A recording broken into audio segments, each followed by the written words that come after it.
Oke guys, di kesempatan kali ini saya akan membagikan ya tutorial cara mengatasi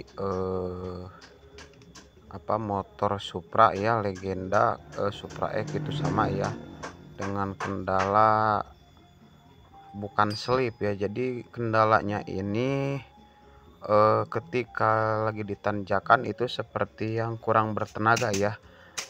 Ada seperti selip juga ya. Nah, oke. Saya bahas ya. Ini ada cerita ya. Motor ini sebelum dibawa ke saya pernah juga ya sama yang punya dibawa ke orang lain. Nah, terusan si yang punya ini mengeluhkan ya dengan kendala motornya itu kalau ditanjakan itu berat naik ya, susah naik begitu. Terusan yang kedua, kalaupun jadi bayangin aja deh, seperti tarikannya kurang responsif begitu ya. Nah, ceritanya begitu. Nah, terusan eh bicaralah dia sama orang tersebut. Nah, kata orang tersebut, oh ini yang habis fiber couplingnya begitu. Nah, terusan kan yang punya juga heran, kemarin kan si fiber couplingnya udah diganti tapi masih aja kayak begini. Nah, terusan kan dia enggan menggantinya ya di bengkel tersebut. Nah, terus datanglah dia ke saya dengan menceritakan masalah motornya ini begini-begini lah. Terus saya jawab, ini kan motornya kan nggak pakai kupling ya, masih boleh dibilang orian ya. Maksudnya gini, motor ini kan standar ya, tidak memakai kupling, tidak dikuplingkan ya, intinya begitu.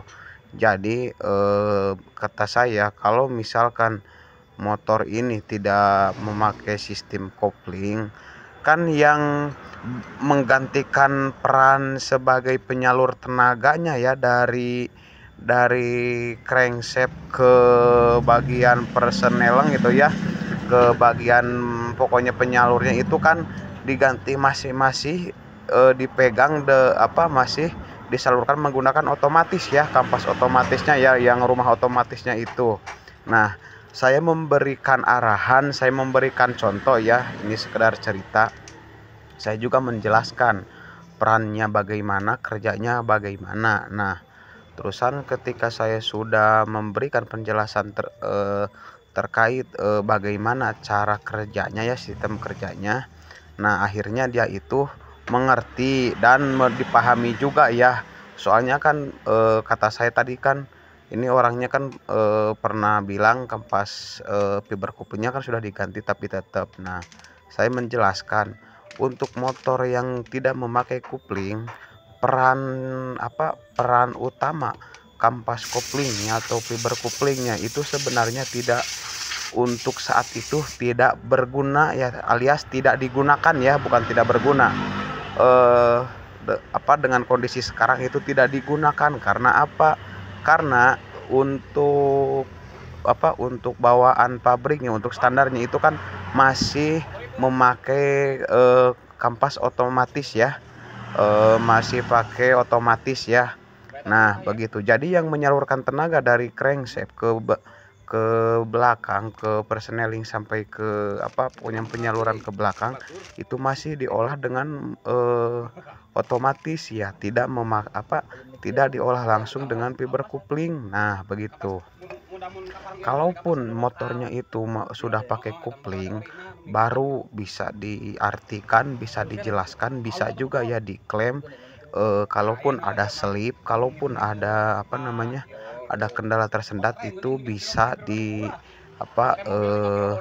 penyakit utamanya ya, atau sebabnya itu dari kampas kopling. Nah, kalau seperti itu masuk akal. Nah, kan kalau ini kan mau diganti berapa kali juga ya, pasti enggak pasti nggak bakalan sembuh ya. Nah, saya juga pas saya lihat, pas saya bersihkan, saya juga ngebandingin sama yang punya ya. Ini yang baru, ini yang masih dipakai, kan jauhnya bedanya kan nggak berbeda jauh begitu. Nah, sudah saya menjelaskan, akhirnya orang tersebut eh, apa namanya memahami ya, dan langsung dia juga nurutin kata saya. akhirnya yang diganti itu yang habis itu adalah rumah otomatisnya ya, rumah otomatisnya. Nah, rumah otomatisnya tersebut sudah dalam ya, termakan oleh kampas otomatisnya juga ya. Nah, jadi saya mengarahkan untuk mengganti kampas, untuk mengganti rumah otomatisnya ya. Nah, begitulah teman-teman. Jadi kita ini kalau motor tidak berkupling itu tidak bisa diklaim langsung ya fiber couplingnya. Karena apa? Karena penyaluran tenaga ini masih menggunakan otomatis ya. Oke, atau boleh dibilang apa ya namanya ya, ya begitu. Nah begitu ya teman-teman, ini kan motornya tidak pakai kupling ya. Nah begitu. Jadi buat teman-teman tolong ya jangan salah persepsi, jangan salah pemahaman juga ya. Biar apa? Biar menganalisanya lebih jelas, detailnya juga lebih jelas ya. Soalnya apa? Kalaupun kita memponis satu kendaraan, satu masalah ataupun satu kendala tanpa kita memahami jalurnya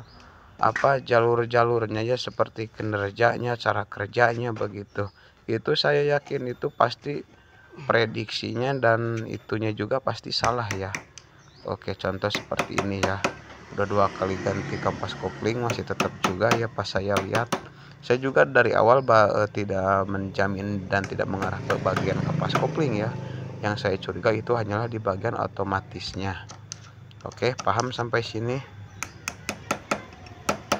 Oke ya, sampai sini semoga paham ya, semoga bermanfaat ya. Terima kasih.